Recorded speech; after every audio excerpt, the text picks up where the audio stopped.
I'm John Bart, Village Hope Enterprises, with a Cassava success story. The story begins in 2002 when I was working with Dr. Alassane Samora of SLARE, the Sierra Leone Agricultural Research Institute. We were studying ways to reduce poverty using cassava.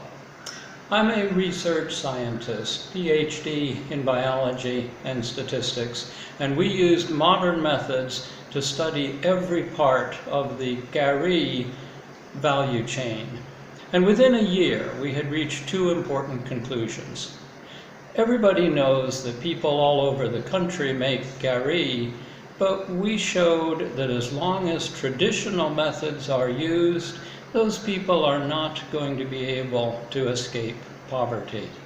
The second conclusion is that if modern methods could be used throughout production and processing, then company owners could make significant profits, poverty-reducing profits. So the search was on for ways to introduce modern methods throughout the value chain. And for those several years and continuing to the present, we received enormous assistance from another SLARE scientist, Lansana Sase, my friend and companion. The methods needed for production are fairly well known as a result of work in this country and elsewhere. It's been challenging to see how to implement those methods, but we've made a lot of progress. The real challenge, however, has been in processing, specifically peeling.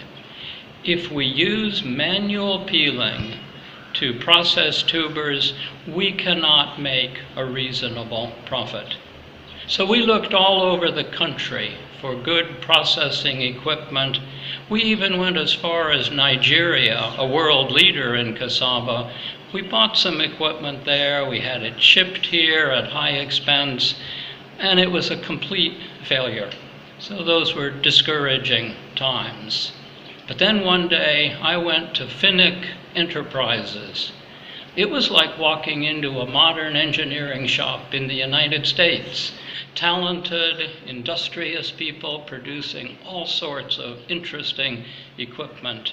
All of it under the watchful eye of Mr. Fode Camara, a Sierra Leonean trained in Europe, a man of remarkable talent, vision, and commitment to helping the people of Sierra Leone.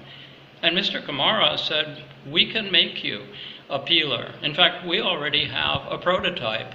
We just need some support to finish the job. At that point, a friend of mine from the United States, Mr. Chris Sigler, stepped forward. Mr. Sigler was a Peace Corps volunteer here many years ago. He has remained involved in Sierra Leone, and he provided the needed funding.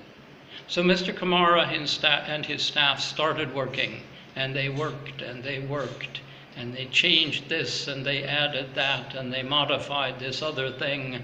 And a month ago, he said, the peeler's ready. So just a few weeks ago, we established the peeler in our cassava processing factory near McKinney, and just 3 days ago, we did the first operational trials. In the first trial, we put 40 kilograms of tubers in the peeler for just 90 seconds, and they came out almost completely peeled, 97%. We completed the peeling by hand and calculated the peeling loss. It was a very respectable 25%, just a few percent higher than the best we've done with manual peeling. But the best was yet to come. In the next few trials, we left the tubers in the machine for just 30 seconds, and yet they still came out 85, 90% peeled. And when we finished the peeling by hand and calculated peeling loss, it was a remarkable 15%. We had a visitor in the factory that day from Bo, a Gari expert. She sat down and peeled 40 kilograms of tubers by hand. Her peeling loss, 17.5%, a little higher. than with the machine. Now, this September time is the easiest time of year to peel tubers. I think peeling loss will be higher later in the year. But when you start with 15% peeling loss, you're probably going to end up in a pretty good place. So the peeler can revolutionize cassava processing. But let's also maintain perspective. The piecemeal approach to poverty reduction doesn't work very well. If you just give this farmer a tractor and that farmer some fertilizer and some other farmer a peeler, you can't reasonably expect much reduction in poverty. But this peeler, it's the last piece of the puzzle. It's the final ingredient in a comprehensive approach for cassava. And if it's part of a program that uses modern methods throughout production and throughout processing, it can reduce poverty. So thank you, Finic Enterprises. Now just a few concluding comments. Finic Enterprises makes a large number of machines that are reliable and useful. More machines for cassava, others for rice, groundnuts, palm nuts, and for other jobs. Secondly, this is just my story of what happened and my beliefs. I am receiving no remuneration whatsoever from Finic Enterprises. And finally, if you're involved in agricultural processing and you're not talking to Finic Enterprises, then with respect, you might be making a big mistake.